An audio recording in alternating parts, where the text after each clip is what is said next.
Hello, my name is Powell. This is the first episode of the formula, how to supercharge your money machine. Thank you so much for being here. What I'm about to tell you should hopefully anger you to the point where it causes you to take action. So I'm just going to get right into it. I don't want to waste your time. The assertion of the formula is that I'm an engineer, and for the past 30 years, I worked as a technology sales consultant for companies like Canon USA, AT&T, Nortel Networks, telecommunications companies like Verizon, and I was a sales engineer. I was the person that designed the computer systems and then sold their technology to corporations like CVS and the Rockefeller Foundation. And these companies were in Manhattan, but they were national. And I would design their lands and WANs, and I would walk into their office and I would speak to their chief information officer, the CIO or the CEO, and help them to improve the efficiency of their company using computer systems to network their marketing departments with their research and development departments and their order and shipping. And we would get the software, and I was a technology geek. The difference with me and what made me a little unique was that I was able to explain high-level technology in a very, very simple fashion so that someone who was not technology savvy per se would understand it. And my title was sales engineer. And in that, I did that for 30 years. In that, I learned a few things. I learned that all companies are made of two parts: the part that engineers the product and the part that sells the product. And all the other jobs in between are there to help the engineers make more of the product and help the salespeople sell more of the product. So unbeknownst to me, because I took the job simply because I wanted to make a lot of money and keep up with some friends who were living a very fabulous life in the advertising industry, I was prototypically, not me per se, not Bintel Powell per se, but I was prototypically, or the sales engineer, let me say, is prototypically a company unto him or herself, right? And I went to Northeastern University. I studied electrical engineering. I'm the offspring of two Jamaican immigrants who came to the United States in the late 60s. I was born the year that Martin Luther King was assassinated. And I took the job because like all Jamaican people who come to America for a better life, I wanted to do well and make my parents happy and take care of my parents, and I wanted to give them as much of the American dream as they weren't able to acquire for themselves. I hear people talk about Jewish guilt. Well, there is a thing called Jamaican guilt, and my mother and father spread it on me thick, right? So throughout this process, me being during the day, being the sales engineer, and at night hanging out in the entertainment industry, care of my friends, I came up with this, what they call, in the world of technology, they call them algorithms, right? But I came up with an algorithmic formula that describes the behavior of a transaction, right? And what that means is that anytime somebody takes money out of their pocket to purchase something, this formula dictates that behavior. As an example, if you were going to create water, you know that if you're blind, you can put two pieces of hydrogen and one piece of oxygen, throw them together, and voila, you have water. You could be blind, you could be a child in elementary school, two pieces of hydrogen, one piece of oxygen, boom, you got water in the least risk-free manner as possible, right? So my assertion, similar to that formula H2O, is that anytime people purchase something, whether it's somebody selling a candy bar on the street, or whether it's a corporation selling iPhones to the world, or whether it's a country selling oil across the world. Anytime people transact a successful financial transaction where there's an exchange of money for value, this mathematical formula describes that behavior. And the value of that is that you can use this formula. What's in it for you is that you can use this formula to make your financial transactions bigger or smaller with numbers, right? So getting back to what I said, before I move on, which I think is a pretty phenomenal thing. I mean, if you can engineer a transaction, you can literally, if the theory is right, you can make as much money as you want because you can just make the formula bigger or smaller with numbers. All right, that's the theory, and that's what I'm saying. It remains to be seen if it's true. What should make you angry, and what made me angry, and what is driving me to do this is going to be personified in these, what you see on this whiteboard here. All right, the term disruptive innovation is the first thing, and unicorn company is the second. And remember, I said I'm a sales engineer. So the first term, disruptive innovation, is really in the engineering space. And I'm not sure if any of you have ever heard of this term. I'm going to bet that 99.9% of the people that are watching this video have not.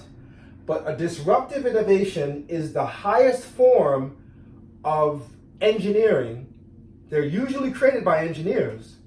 And it's the highest form of success in the entire world, in all of the corporate world. Whether you're in Japan, or you're in Russia, or you're in the United States of America, or in England, the stock market, everyone is looking to invest in companies that have disruptive innovations, right?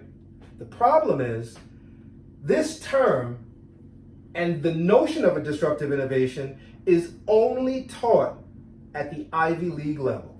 Right? I don't know if you've heard this before, but there's also a interesting fact, that 1% of the people on Earth control 92% of the world's wealth. Which means that the other 90 plus percent of people on the world, everyday people like you and I, are basically fighting and killing each other for the remaining 8%. But 1% of the world has all the rest of the money, right? And this 1%, send their children to the Ivy League schools, right? And these Ivy League schools program their kids to create disruptive innovations. But the rest of us don't even know disruptive innovations are a thing. So let me just take a minute to describe what a disruptive innovation is. A disruptive innovation is a new product that comes out, it destroys an industry like an atomic bomb, it rebuilds a whole new industry in its place, and it makes the creator of this disruptive innovation a billionaire. So an example of a disruptor is Bitcoin, Netflix, Uber. I went to Northeastern, and a gentleman named Sean Fanning, he created a disruptive innovation called slips my mind now, called Napster, that destroyed the music industry. I used to go to Tower Records as a kid, put Tower Records out of business, and has created this digital uploading platform that we all see here today. Sean Fanning was a computer science engineer that went to Northeastern, and he created that disruptive innovation. So and Northeastern is not an Ivy League school, but somehow Sean Fanning pulled a disruptive innovation out of his you know what. So what this does is it almost guarantees that the rest of us are always going to be working for the offspring of that 1%. The public school systems don't know what a disruptive innovation is. If they do know, they're definitely not telling. And my theory, or my conspiracy theory, is that the government and the top 1%, through lobbyists, have instructed the public school system, and even my school, not to teach common kids, regular kids like me, what a disruptive innovation is, much less how to make one. All right? But engineers usually make these disruptive innovations for the companies they work for, right? They find value. That's why they're called the founders. So Elon Musk, he's disrupting the energy market, and he's disrupting the automotive industry, and that's why everybody wants to kill him, right? The one thing that the top 1% hate more than anything is competition. So they tell the schools, don't you dare Teach these kids how to create disruptive innovation. Don't even tell them it exists, because we don't want you making competition for us. We want you to make vegged out employees that we can manipulate and tell them what to do. And even if they do create a disruptive innovation while they're working for us, we're going to cannibalize it and put our names on it. All right? That made me pretty angry, because I remember being at Northeastern and having professors talk to me and manipulate me and say, hey, I'm telling you how to make $1 million now. They were laughing at us. Because you think a professor at a college is going to tell you how to make a disruptive innovation when they're on a professor's salary? They're not. Even if they know, they're not, right? So working people buy their homes and send their children off to colleges to think that the college is going to give them the keys to the castle, and they purposefully don't. The high schools don't know about it, and unless you send your kid to an Ivy League school, they're not going to tell your kid how to create a disruptive innovation. That's pretty infuriating to me. All right. So again, disruptive innovations. A lot of these people believe that you shouldn't even take a job in an industry unless you believe you can disrupt it. Don't even take the job unless you're passionate about the industry, unless you believe you have a disruptor. So when kids are dropping out of school, all right, what they don't know in modeling themselves after people like Sean Fanning or Elon Musk, a lot of these people are dropouts. They don't know that these guys already had a disruptive innovation that they created. They were just hanging out in college just to see if the colleges could help them make their disruptive innovation any better. But once they realize that the college can't really show them anything that they already don't know, they leave. Okay? The good news is that, as I said before, I didn't know what a disruptive innovation is when I was working for these technology companies, but slowly, because I was so relentless and I was so anxious to make my parents proud, and I did things that I had no business doing, hung out with people I had no business hanging out with, slowly but surely, in New York, in the money and fashion capital of the world, I figured it out. The more I pulled on the string, the more it all unraveled. And that's what the formula is about. Not only am I going to tell you what a disruptive innovation is, but I'm going to show you how to use the engineering tools that they gave me at Northeastern, basically giving me a Ferrari but not telling me how to drive it. I'm going to show it to you. And I know that sounds fantastical. It may sound like a scam, but trust me, it's not. All right, you'll see later on, these disruptive innovations are created with something that we'll talk about in the later episodes called logic, right? Computer programs are full of logic statements, and I have invented a logic statement that you can use, that I've been teaching for the last 12 years in school districts to teach underserved populations how to create disruptive innovations. Now, the kids are dropping out of school because in their mind, they're like, what you're teaching us in school is not going to help us to be like Elon Musk or Sean Fanning or Jay-Z and Beyonce. All right, that's why they're dropping out. And there's a dropout crisis in the country right now. Do you think the schools are going to stop? No, they're not. They're not going to stop and say, all right, we might as well teach them what the disruptive innovation is now. No, they're going to let your kid drop out, and your property values are going to go down, and your kids are going to get in trouble. They're going to start selling drugs or robbing and stealing because they don't care. They just don't want competition. All right. Now, the second thing that is taught at the Ivy League schools, which is not discussed in colleges, is a unicorn company. A unicorn company is basically it's what the name would suggest. Unicorn, rare, rarely seen. Right? You rarely see a unicorn, if ever. Basically, a unicorn company is a company that's worth $1 billion in revenue per year, and there's they go up in levels. I don't know all of them, but I'm going to obviously need to research them. I should know them by heart, but there's unicorn, and then 10 billion and 100 billion, and Jim Bezos is a trillionaire. So only God knows what Amazon is. But it's obviously very rare, right? Apple, very rare, right? It's got probably like $100 billion in profit just in the bank alone, all right? Recession proof. Even though we just went through a COVID scare, the Apple store is packed. People have the latest Apple 12 iPhone in the midst of the economy about to collapse, all right? So a unicorn company is usually full of disruptive innovations, right? The unicorn company is the component of sales. Remember, first you engineer the product and then you sell it. And the only reason I was able to stumble upon this was because I was a sales engineer, right? And the only reason I'm lashing out at the Department of Education this way is because my wife was a teacher, all right?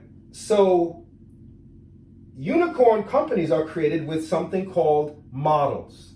And models are very important. The definition of a model is simply an example of success. So once you have your disruptive innovation, then you have to create the business model to sell it locally, nationally, globally, so you can get to that $1 billion mark. Again, the good news is that in this book, I have created a business model that you can use once you come up with your disruptive innovation to turn your disruptor into a unicorn company, all right? And although this may look like a very simple homemade podcast, this is part of my business model, all right? And so the book is called The Formula. I want to show you guys the cover here. I thought the cover was pretty cool. I executive produced it myself. And the formula is made of 3 elements, all right? 3 elements: information, commodities, and relationships. And once you connect those 3 things in various orders, they form a virtual money machine. And what you can do with that is you can use it to dissect a transaction between 2 people who are buying lemonade. You can use it to dissect Apple and the way it sells billions of dollars in iPhones every year, the latest revisions. I mean, all of these things are sort of built into this algorithm that I'm discussing with you. And before I start using words like algorithm and formula, I want you to know that this is extremely simple.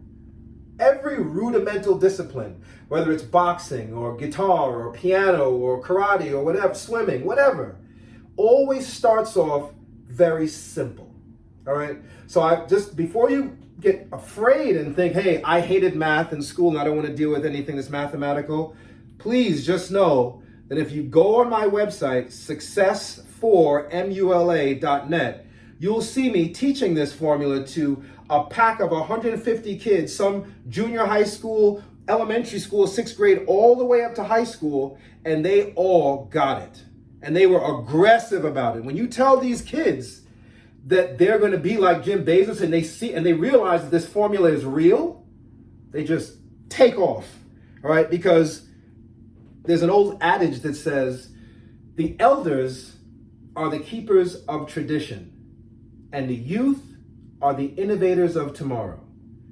And I'm here to tell you that this formula, all right, this formula here, and so I've illustrated on the book with somebody driving a lawnmower flying down Wall Street, right? Because everybody on Wall Street, they want to invest in disruptors. They want to buy the stocks of unicorn companies that are full of disruptors that are obviously their valuations are going up, right? So this very simple machine, very simple lawnmower, which everybody knows how to get on a lawnmower and just crank the thing and drive it real slow. I'm saying with this formula with 3 elements, and that's why you see there's 3 colors on this of a Bunsen burner for the engine of this lawnmower. And instead of spitting out grass, the lawnmower is spitting out money.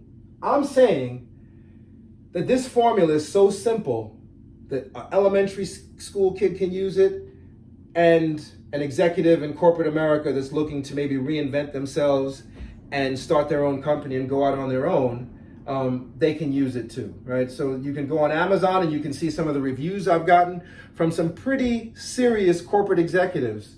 And hopefully that gives you a vote of confidence to know that this is not another infomercial of a scam. This is not a scam. This is not a get-rich-quick scheme. I am saying that I have worked for the most powerful technology companies in the world.